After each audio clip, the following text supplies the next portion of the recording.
I welcome you to this story about the Madman of Gadara, as found in Mark chapter 5. And we've turned this into a lengthy story that could actually be made into a good movie, actually. Why do I put a focus on this particular deliverance?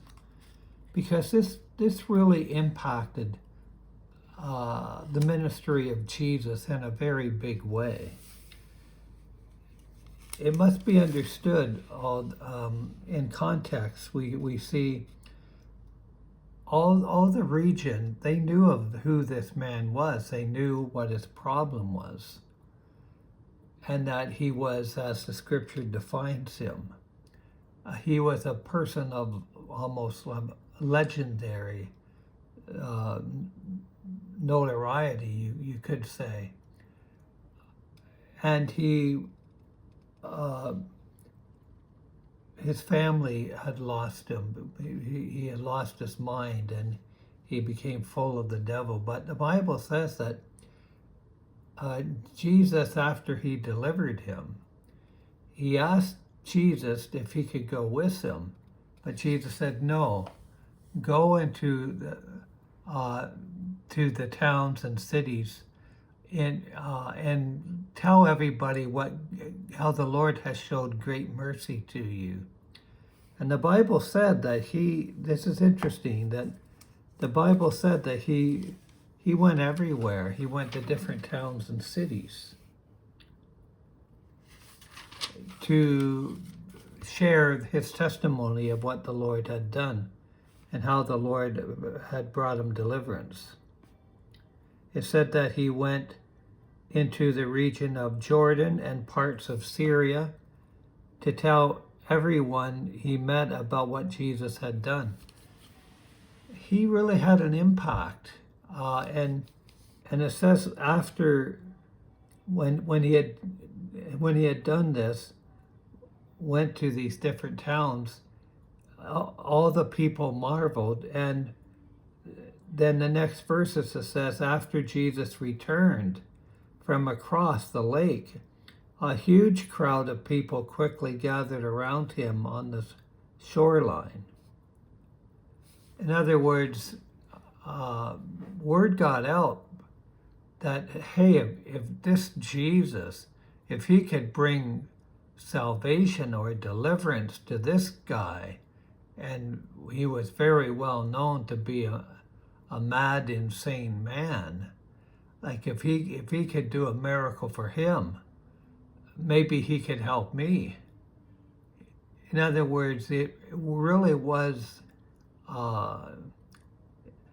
this one deliverance was very similar to when Jesus raised Lazarus from the dead. It basically caused a spiritual earthquake in the region, and it drew many people into relationship with Jesus. And so that's why we're pursuing to make this a good story, because it warrants it. Okay. So let's begin. We've defined that his name is Jairus. My name is Jairus, son of Eliab, once a fisherman of the eastern shore, now a man redeemed by a mercy I still cannot fully grasp.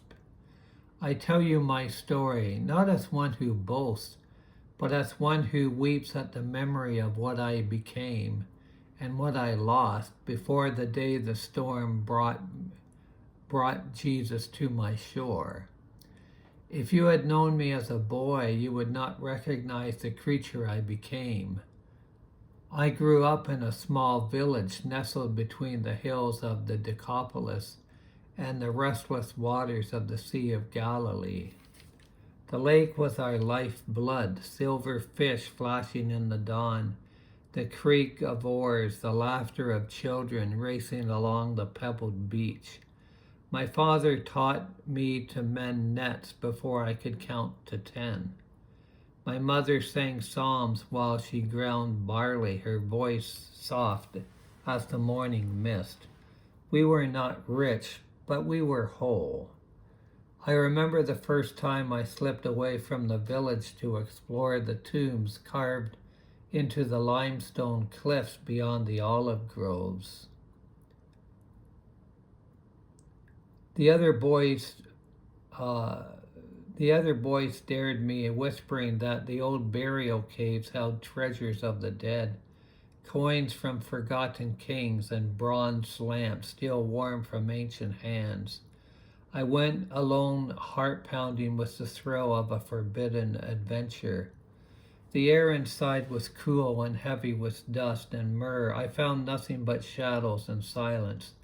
Yet something stirred in me that day, a curiosity that felt like hunger.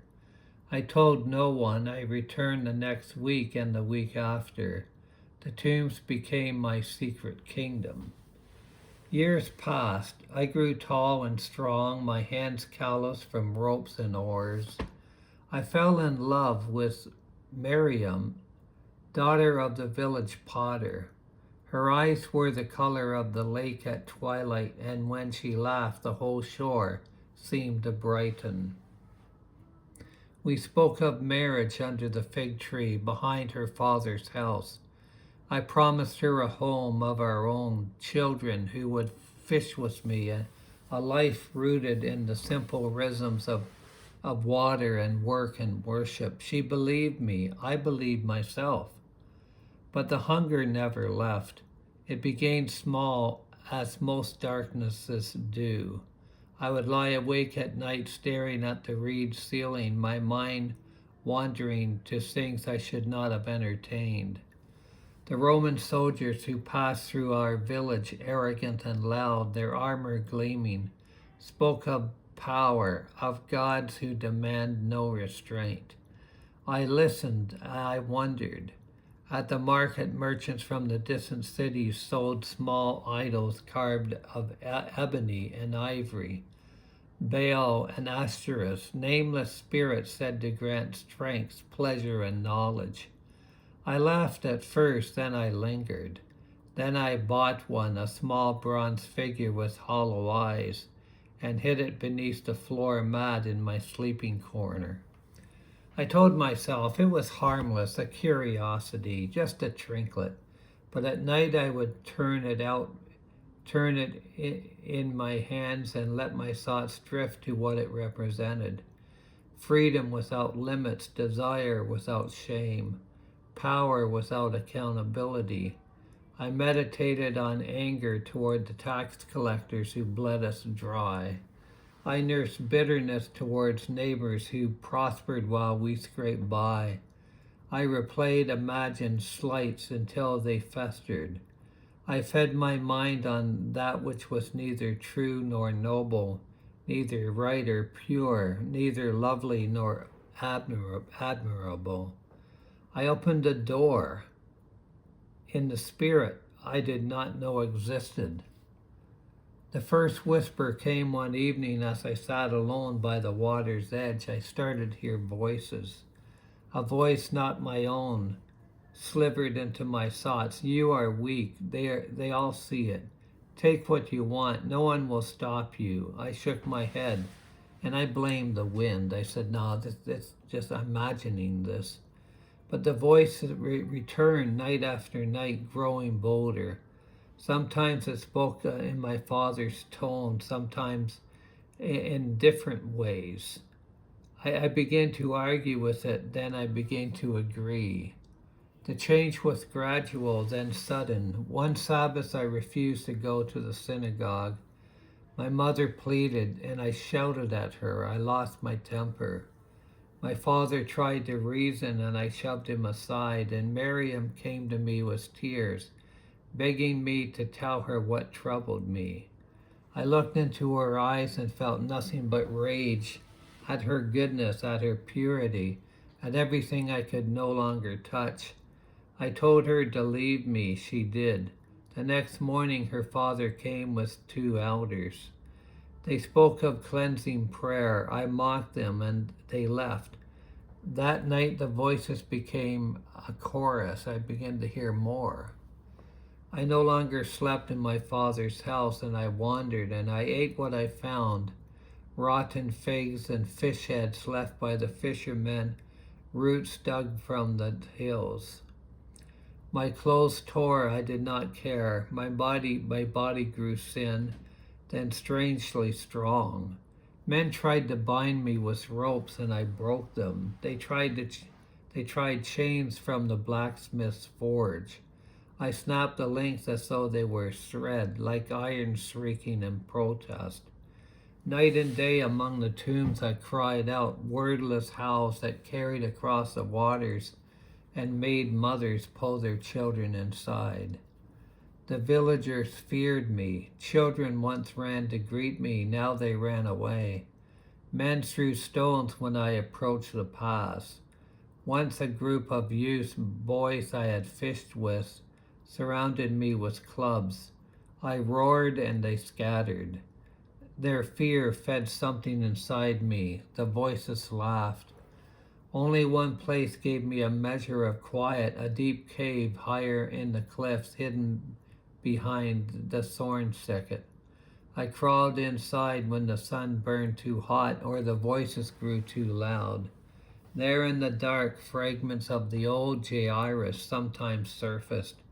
I wept for Miriam.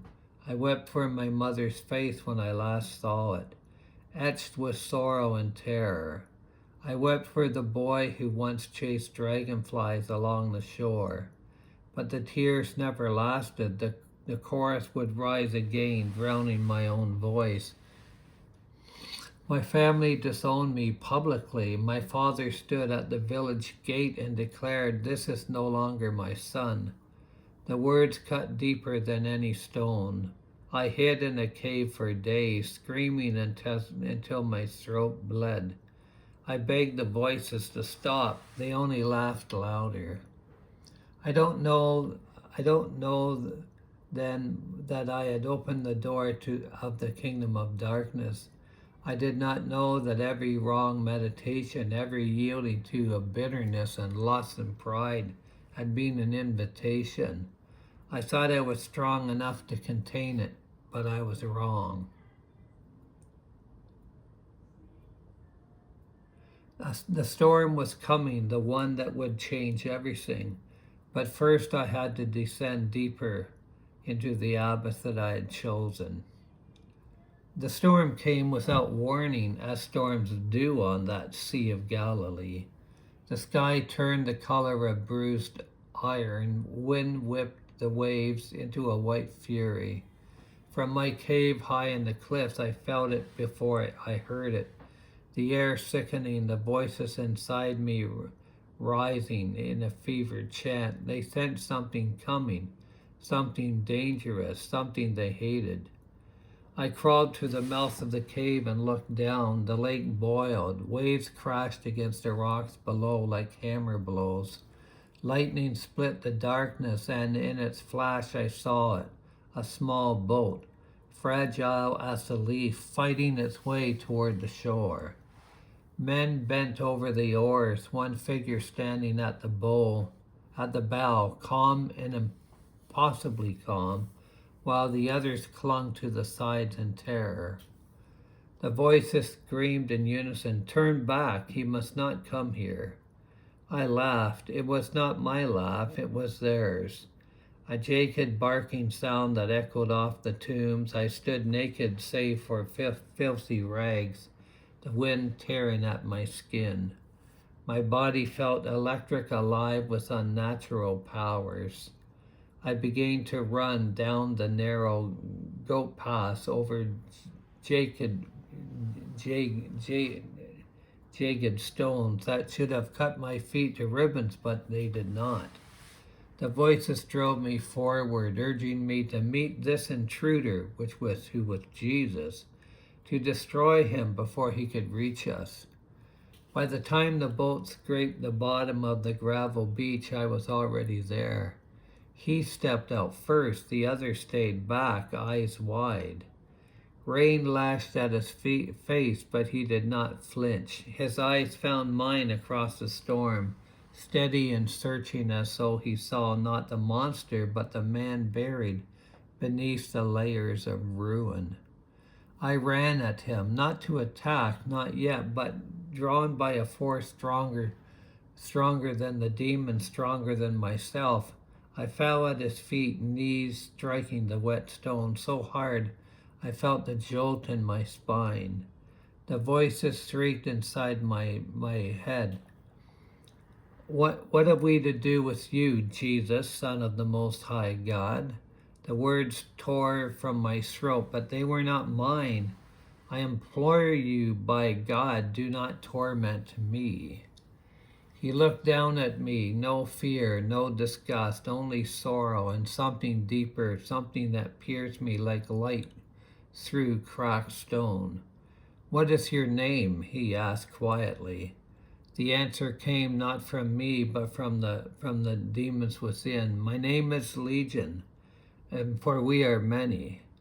I felt them wreaths, a thousand serpents coiling in my mind and my bones. They begged, they bargained. Send us not into the abyss, they pleaded through my cracked lips. Send us into the pigs.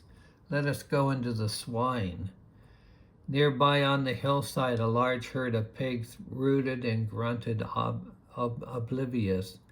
The herdsmen watched from a distance, uncertain whether to flee or intervene. Jesus spoke one word, go. The release was violent. It felt as though a dam burst inside me. A roaring wind tore through every part of my being, ripping and pulling and dragging the darkness out in a single agonizing rush. I screamed, not their scream, but mine, raw and human and broken. My body convulsed. I fell forward, face in the mud, gasping. Then silence. Not the silence of emptiness, but the silence of a room after a storm has passed, clean, still, and holy. I lifted my head. The pigs were running, stampeding down the steep bank in a blind panic. Hundreds of them plunged into the churning waters. The lake swallowed them whole. Their squeals were cut short by the waves. The herdsmen shouted in alarm and ran toward the village. I stayed on my knees. Rain washed the filth from my face, mixed with tears I had not known I was shedding. For the first time in years, the voices were gone. Not quieted, not subdued, but gone. I looked up at Jesus. He extended his hand. I took it. His grip was firm, warm, and steady. He pulled me to my feet as though I weighed nothing. The disciples approached slowly. One of them, Peter, I would later learn, held out a cloak. I wrapped it around myself and suddenly aware of my nakedness and my shame. The man, Jesus, spoke again gently. Go home to your friends and tell them how much the Lord has done for you and how he has had mercy on you. I shook my head, tears streaming now, unchecked. Let me go with you, I begged. Please, I want to follow you. I want to stay with you. He placed a hand on my shoulder and his touch was like the sunlight breaking through the clouds. No, return to your own people. Be a witness there. They need to hear what mercy looks like. I nodded, unable to speak. My throat was raw from years of howling. He and his disciples climbed back into the boat. The storm had already begun to die, and the winds dropped and the waves flattened. As they pushed off, I stood on the shore, watching until the boat became a speck, and then nothing. I turned toward the village. My legs trembled, not from weakness, but from the strangeness of walking without torment. Each step felt like a miracle. The path I had avoided for so long now lay open before me. I did not go straight to the village center. I went first to the cave. The thorn thicket still guarded the entrance, but I pushed through without hesitation. Inside the darkness was only darkness, no whispers, no laughter, no weight pressing on my soul. I knelt where I had so often clawed at myself. My fingers traced the scars on my arms, jagged lines like lightning frozen in skin. I wept there, not for what I had lost, but for what I had been restored. For the boy who once chased dragonflies, for the man who had promised Miriam a life, for the son who had broken his father's heart. When the tears slowed, I spoke aloud to the empty cave. I opened the door. I said, my voice echoed softly. I invited the darkness. I meditated on what was vile and bitter and proud, and I turned from what was good and lovely and pure. I chose wrong spirits over the one who was holy, and I paid the price. But then I added, yet he came anyway. He crossed the storm to find me. He saw me, not one full of a legion of demons, but he saw me, Jairus, and he set me free. I rose, I left the cave and did not look back. The village was in an uproar when I arrived. The herdsmen had been run ahead shouting about the madman who had driven their pigs into the sea, about the stranger from Galilee who had done it with a word. People gathered in clusters, murmuring, afraid. I walked into their midst. They froze. Some reached for stones, others backed away. I raised my hands, empty and open. Do not be afraid, I said. My voice was steady for the first time in years. It is I, Jairus. The Lord has had mercy on me. Silence fell thick and heavy. Then my mother pushed through the crowd.